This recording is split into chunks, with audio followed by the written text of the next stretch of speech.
السلام علیکم سامعین، 23 ذی الحجہ اور 30 جون ہیں۔ خبر کا عنوان ہے اندور میں 30 لوگوں نے ہندو دھرم اپنا لیا ہے۔ یہ خبر 2 دن پہلی ہے اور اس کو ہندی میڈیا نے خاص طور پر زور شور کے ساتھ پیش کیا ہے۔ کم ہی اخبارات ایسے ہیں جن میں یہ خبر نہ آئی ہو، یا ٹی وی چینل کم ہی ایسے ہیں جن پر یہ خبر نہ آئی ہو۔ اندور کے اجتماعی تبدیلی مذہب کی خبر سب میں موجود ہے۔ اس کا مطلب یہ ہے کہ کچھ نہ کچھ تو ہوا ہے۔ ظاہر سی بات ہے، میں بحیثیت مسلمان کے اس پر دکھ اور تکلیف محسوس کر رہا ہوں۔ مجھے احساس ہے کہ میرے مذہب کے 30 لوگ ہندو دھرم میں چلے گئے ہیں۔ تاہم قانون اس کی اجازت دیتا ہے، کیونکہ ہندوستان ایک سیکولر ملک ہے اور یہاں مذہب بدلنا قانونی طور سے درست ہے، اس میں کوئی مسئلہ نہیں ہے۔ اب سوال یہ ہے کہ یہ تبدیلی مذہب، یہ مذہب بدلا، یہ کون لوگ ہیں؟ یہ ایک بڑا سوال ہے۔ اس میں ایک تحریر فیس بک پر جناب مولانا عبدالمالک بلند شہری ندوی کی آئی ہے۔ انہوں نے اس میں کافی تفصیل بیان کی ہے اور ہم سمجھتے ہیں کہ وہ حقیقت سے کافی قریب ہے۔ یہ وہ خانہ بدوش اور دیہی آبادیوں کے باہر رہنے والے، کیمپوں میں، جھونپڑیوں میں، شامنے لگا کر جنگلات میں رہنے والے وہ لوگ ہیں جن کو بادیہ نشین، خانہ بدوش کہتے ہیں۔ اور ہماری اصطلاح میں کہیں ان کو بنجارے کہہ دیتے ہیں، کہیں ان کو کچھ اور کہہ دیتے ہیں۔ یہ وہی لوگ ہیں۔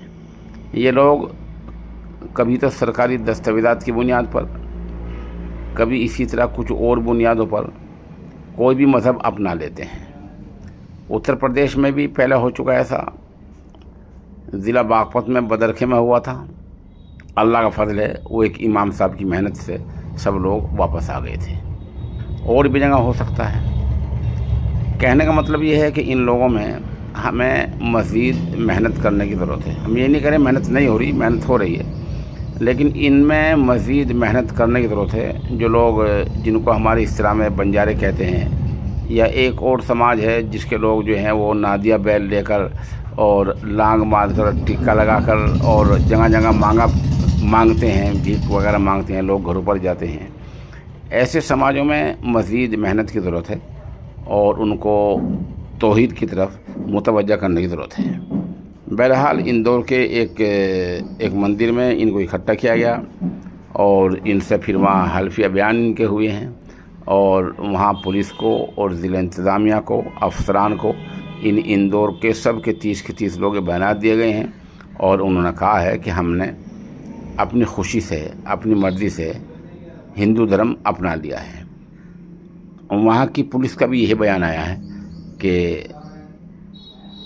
زبردستی کی یا کوئی لالچ مال کی کوئی شکایت پولیس کو موصول نہیں ہوئی ہے۔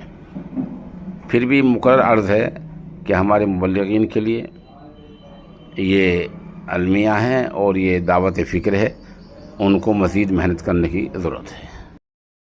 دوسرے عرض یہ ہے کہ ان میں محنت نہ ہونے کی وجہ سے ان کا کلچر، ان کی تہذیب، ان کا تمدن، ان کی ثقافت سب دوسروں سے ملتی جلتی ہے، اور ان کا رہن سہن، ان کے طور طریقے سب دوسروں سے ملتے جلتے ہیں۔